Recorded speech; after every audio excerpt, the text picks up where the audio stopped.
जय महाकाल। साढ़े साती का नाम आते ही ज्यादातर जातक घबरा जाते हैं, लेकिन याद रखिएगा साढ़े साती के स्वामी जो शनिदेव हैं वह मेष राशि में जाकर नीच हो जाते हैं, अर्थात मेष राशि में उनका कुछ भी बस नहीं चलता।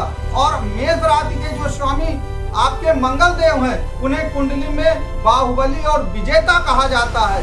याद रखिए बाहुबली और विजेता से लड़ने की जो क्षमता है वो शनिदेव और साढ़े साती में नहीं है। लेकिन अब आप कहेंगे कि महाराज जब से ये साढ़े साती हमारी आई है साल डेढ़ साल से हम तो बिल्कुल बर्बाद हो गए हैं, हम तो किसी लायक नहीं रह गए हैं, हमारा तो सब कुछ लुट गया है और आप कह रहे हैं कि शनिदेव आपका कुछ नहीं बिगाड़ पाएंगे। तो याद रखिएगा आपने शनिदेव से संबंधित इतनी भारी गलतियां की हैं, उसी का परिणाम आज आपको भोगना पड़ रहा है। तो आखिरकार वह कौन सी गलतियां आपने की हैं और अब आपको उन गलतियों को ना करना चाहिए या उसके लिए क्या आपको उपाय करना चाहिए, वही आज की इस वीडियो में हम डिस्कस करेंगे। और अगर आपने इस वीडियो को अंत तक देख लिया तो याद रखिएगा साढ़े साती को भी आपके सामने झुकना पड़ेगा और साढ़े साती आपका कुछ भी बिगाड़ नहीं पाएगी। तो बंधुओं साढ़े साती के दौरान एक निश्चित सा नियम है कि शनि को सबसे ज्यादा अगर नफरत है किसी चीज से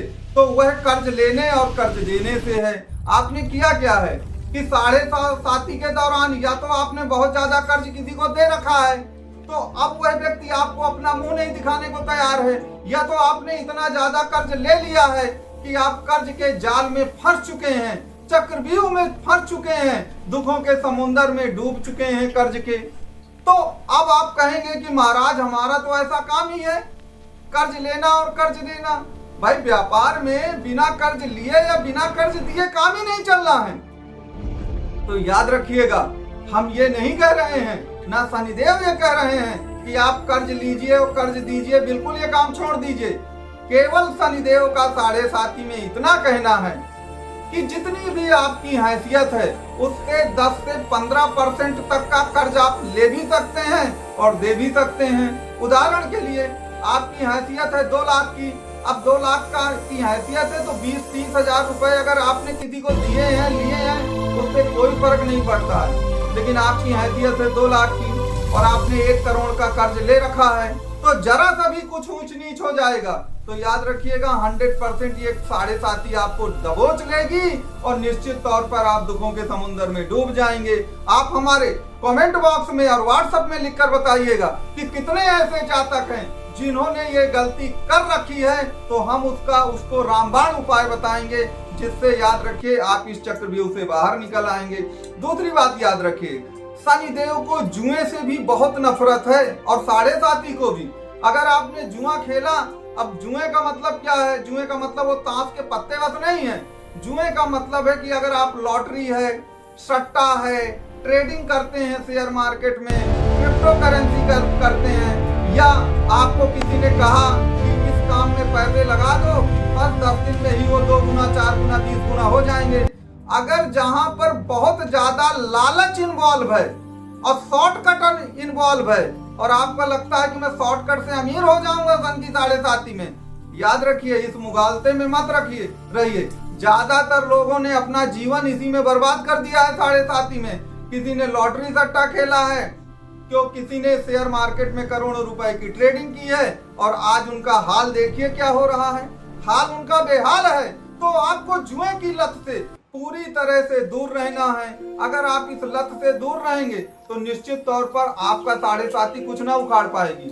लेकिन अगर आपने ये गलती कर रखी है तो फिर उसके उपाय क्या हैं? तो इस गलती के उपाय वही होंगे कि आपकी कुंडली में शनिदेव किस राशि में विराजमान है। जिस राशि में शनिदेव आपकी कुंडली में विराजमान होंगे जन्म कुंडली में, उस भाव के स्वामी को आपको मजबूत बनाना पड़ेगा। अब आप कहेंगे कि कैसे मजबूत बनाएं? तो मान लीजिए शनिदेव आपकी कुंडली में वृक्ष या तुला में बैठे हैं तो शुक्र को मजबूत बनाना पड़ेगा। यदि वो मिथुन और कन्या में बैठे हैं तो आपको बुध को मजबूत बनाना पड़ेगा। यदि वो धनु और मीन में बैठे हैं तो फिर आपको बृहस्पति को मजबूत बनाना पड़ेगा। तो अब आप कहेंगे कि यहीं पर बता दीजिए कि उनको कैसे मजबूत बनाएं। तो एक बात याद रखिएगा, अब आपकी कुंडली में ये कहां पर बैठे हैं, किस स्थान में बैठे हैं, कितने नवांश में बैठे हैं, कितने डिग्रियों में बैठे हैं, ये तो आप ही हमको बताएंगे ना। जब आप हमको ये सब बातें बता देंगे तभी हम आपको उसका सही उपाय बता पाएंगे। तो इसके लिए आपको नंबर प्रदान किया गया है। तीसरी बात याद रखिए, शनि की साढ़े साती में क्या होता है, शनिदेव चंद्रमा के पास आते हैं और चंद्रमा आपका मन और दिल है। तो मन के हारे हार है और मन के जीते जीत है। वो सबसे ज्यादा मन और दिल ही तो आपका तोड़ते हैं साढ़े साती में। तो याद रखिए, अगर साढ़े साती के दौरान आपने किसी से दिल लगाने की कोशिश की तो भी याद रखिए आपका दिल टूट जाएगा। तो याद रखिए, दिल जो है बहुत सोच समझ के आपको लगाना है। अगर आपने किसी से दिल लगाया तो याद रखिए दिल टूटेगा तो फिर आप परेशान होंगे। चौथी बात एक बार याद रखिएगा कि शनिदेव दुख के, गरीबी के साथ साथ बीमारी के भी कारक हैं।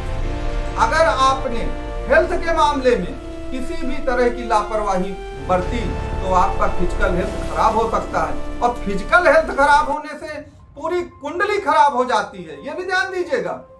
क्यों? क्योंकि मेष राशि का स्वामी मंगल देव है और मंगल को कुंडली में बाहुबली कहा गया है। शारीरिक ताकत में मंगल सबसे मजबूत है।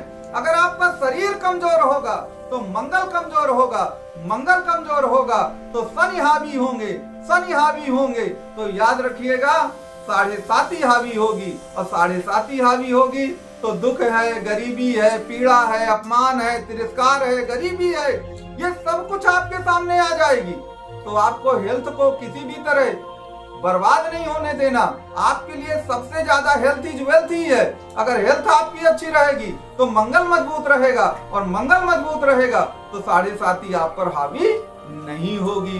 तो जो गलतियां हमने बताई हैं साढ़े साती के दौरान, ना आपको कर्ज वाली गलती करनी, ना आपको जुए वाली गलती करनी, ना दिल लगाने वाली गलती करनी। अगर आप ये गलतियां नहीं करेंगे ना तो याद रखिए आप साढ़े साती से बच जाएंगे। एक अंतिम बात और याद रखिएगा, साढ़े साती के दौरान लोग लिटिगेशन में बहुत फंसते हैं, कोर्ट और कचहरी मुकदमे में।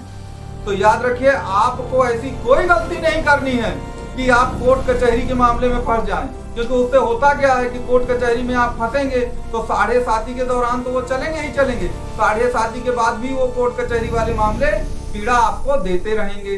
तो इस बात का भी आपको 100% ध्यान रखना है। अगर इन सब बातों का आप ध्यान रखेंगे तो याद रखिए ये साढ़े साती आपका कुछ नहीं बिगाड़ पाएगी। केवल आपको एक ही उपाय करना है कि शनिदेव जिस राशि में आपकी कुंडली में बैठे हैं उस भाव के स्वामी को बस आपको मजबूत बना लेना है। कैसे मजबूत बनाना है, इसके लिए आप दिए गए नंबरों पे संपर्क भी कर सकते हैं। तो निश्चित तौर पर ये साढ़े साती पर आप विजय प्राप्त करेंगे और साढ़े साती में याद रखिए आप सफलता की बुलंदियों में भी पहुंचेंगे, क्योंकि याद रखिए जितना बड़ा संघर्ष होता है उतनी बड़ी जीत भी होती है। तो अगर ये संघर्ष बड़ा है साढ़े साती का तो आपकी जीत भी, विजय भी उतनी ही बड़ी होगी। तो आप इसको बिल्कुल मत घबराइए, जो हमने बताया है वो आप करिए। निश्चित तौर पर याद रखिए साढ़े साती आपको बिल्कुल परेशान नहीं करेगी। जय महाकाल।